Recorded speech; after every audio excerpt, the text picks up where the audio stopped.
Bienvenue sur Africa 24 dans cette nouvelle édition du Morning News. Voici les titres. Les forces de sécurité pointées du doigt en Guinée. Human Rights Watch dénonce les excès et crimes commis par la police et la gendarmerie. L'ONG a dénombré 2 morts et 146 blessés au cours des manifestations d'avril et mai dernier. Reprise ce jeudi à 6 août des négociations à Addis Abeba en Éthiopie entre le président du Soudan du Sud, Salva Kiir, et le chef rebelle Riek Machar. Décryptage des enjeux de cette nouvelle rencontre dans ce journal. Une nouvelle galerie d'exposition d'antiquités inaugurée en Égypte. La cérémonie officielle s'est déroulée ce dimanche 2 août 2015. Retour sur cet événement à suivre. L'organisation non gouvernementale Human Rights Watch dénonce un usage excessif de la force contre les militants de l'opposition guinéenne. Le gouvernement explique que cela est dû à un manque de formation au moment où l'opposition met cela sur le compte de l'impunité. Les explications de Lisa Elsi à Kizimana.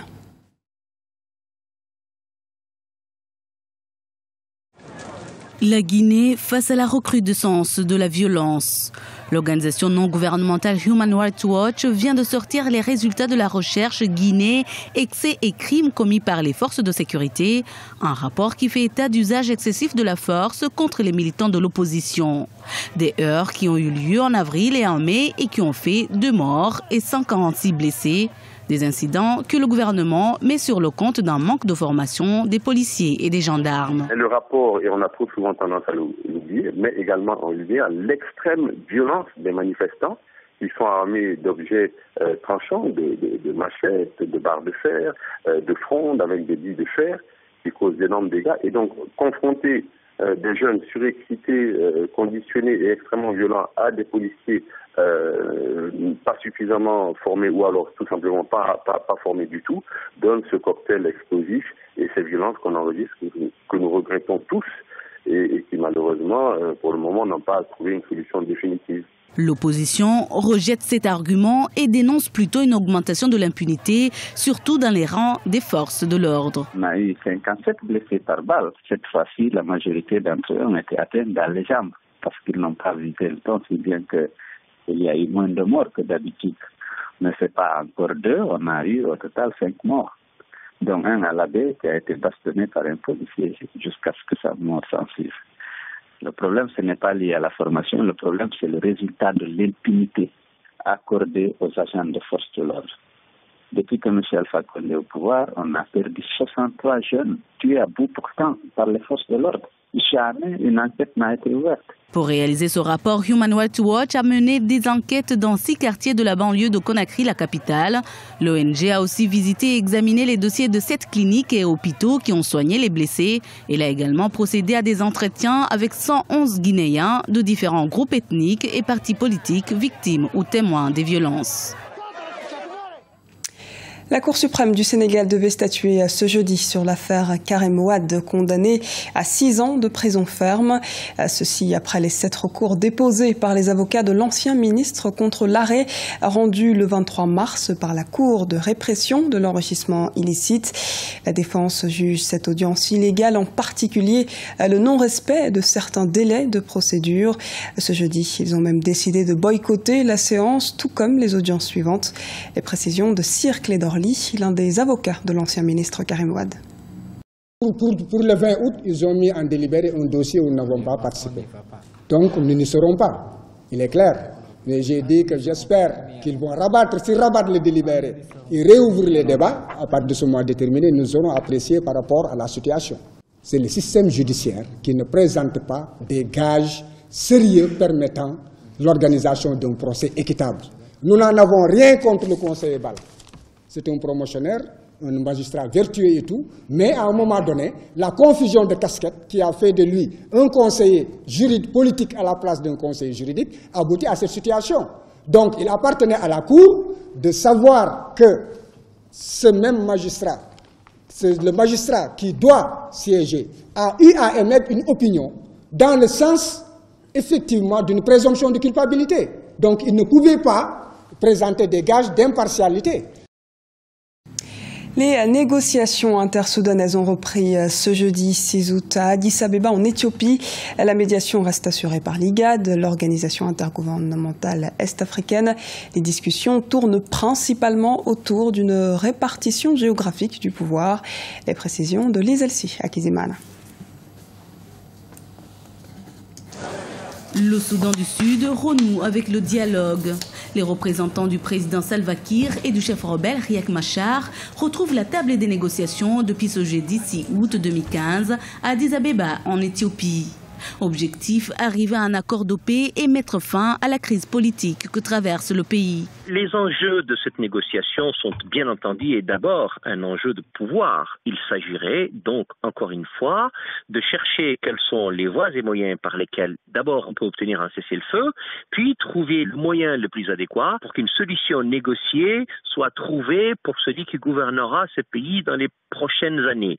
En fait, il s'agit d'une crise qui a éclaté donc entre deux hommes rivaux, dont l'un est président, l'autre était vice-président, et ils sont arrivés donc à un conflit d'abord politique.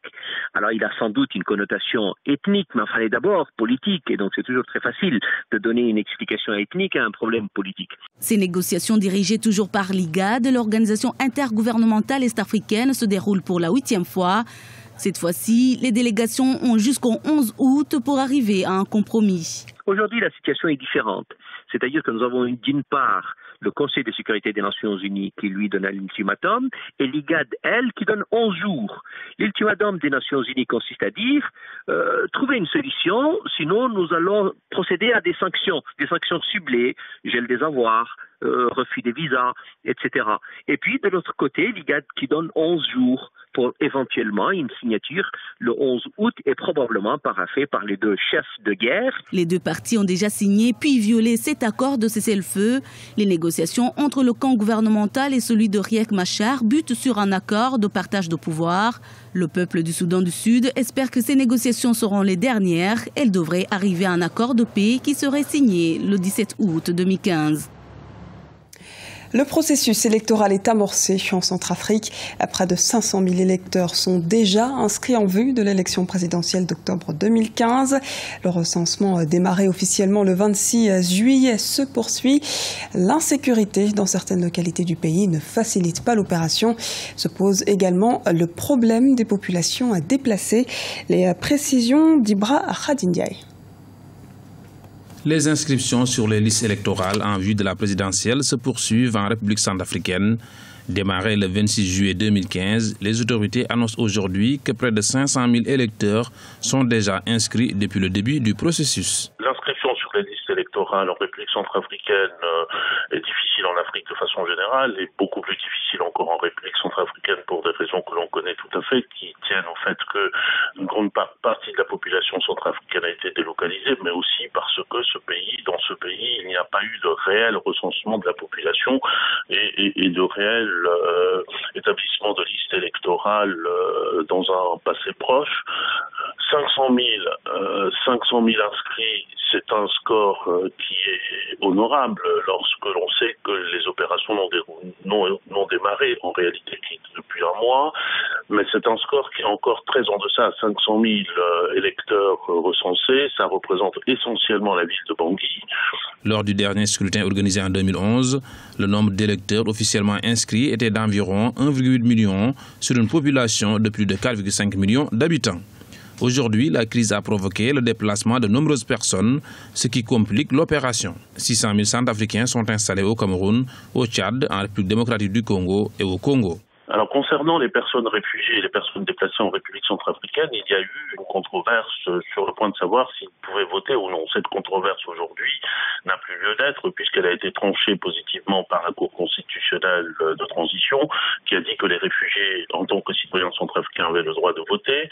Et par ailleurs, aujourd'hui, il y a un consensus, y compris sous la pression de la communauté internationale qui s'est dégagée dans ce sens-là. Mais le recensement des réfugiés rend plus complexe encore l'opération de recensement électoral et d'établissement des listes électorales. On verra en fonction dans les semaines qui viennent, les 2-3 semaines qui viennent, on verra si cette opération pourrait être menée dans de bonnes conditions et à terme à temps pour les élections qui devraient démarrer au mois d'octobre, si on s'en tient au calendrier initial. Il manque sur le budget pour l'organisation du scrutin présidentiel prévu le 18 octobre 2015 11 millions de dollars. L'Égypte, malgré l'insécurité, demeure l'une des destinations de choix pour les touristes. Un tourisme auquel les autorités veulent donner plus de valeur. Et c'est l'une des raisons pour lesquelles elles ont procédé dimanche 2 août à l'inauguration d'une galerie. Les précisions de Deo Gracia Sokpodo. Une nouvelle galerie d'exposition d'antiquités inaugurée en Égypte. La cérémonie officielle s'est déroulée le dimanche 2 août 2015 en présence de centaines d'invités. Cette réalisation fait la fierté du pays et ici, la plupart des œuvres qui sont exposées proviennent des rives du canal de Suez. Ce qui donne de la valeur à ce que nous faisons aujourd'hui, c'est le fait que ces objets racontent une partie de l'histoire de l'Égypte, celle de la partie orientale du pays au travers de la collection d'objets qui y ont été découverts et avec quelques images qui relatent les événements qui s'y sont déroulés. Le lancement de cette galerie intervient à la veille d'un autre événement majeur en Égypte. Le canal de Suez sera également inauguré et les préparatifs vont bon train. Près de 8 milliards de dollars ont été investis dans ce dernier projet, lequel devrait donner un nouveau souffle à l'économie égyptienne. Les autorités sont confiantes et dévoilent par ailleurs une autre ambition, celle de bâtir un musée entièrement consacré à l'armée. Il y a bien sûr des plans pour créer un panorama de l'armée égyptienne dans laquelle il y aura un musée spécial dédié à l'histoire de l'armée. Les autorités égyptiennes espèrent une croissance de 20% du nombre de touristes d'ici à fin 2015. Pour ce faire, il va falloir investir davantage et rassurer ceux qui hésitent encore. Le pays, il y a quelques années, enregistrait jusqu'à 10 millions de touristes par an. Nombreux sont-ils à y croire encore. C'était le journal de la rédaction. Merci de nous avoir suivis. À retrouver dans un instant une nouvelle édition de l'actualité sur Africa 24.